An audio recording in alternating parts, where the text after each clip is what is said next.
Hey guys, how's it going, Electron Man? Hey, I'm gonna just preempt this video a little bit and explain. This is the when we had the tornado-like winds out here in Inola, Oklahoma on Father's Day, the 18th of June.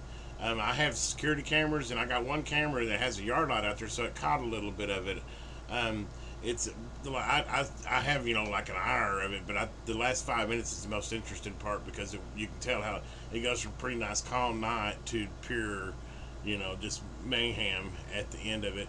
And the audio cuts out in a couple minutes, but it does come back towards the end of it, and the audio is kind of muffled. I think it's kind of where I have the camera at, but you still kind of get an idea of how wicked it got. And then of course when the camera goes, that's when the bad stuff hit, and of course we lost power, and that's where the video ends. Anyway, I hope you enjoyed this little excerpt of the storm that night.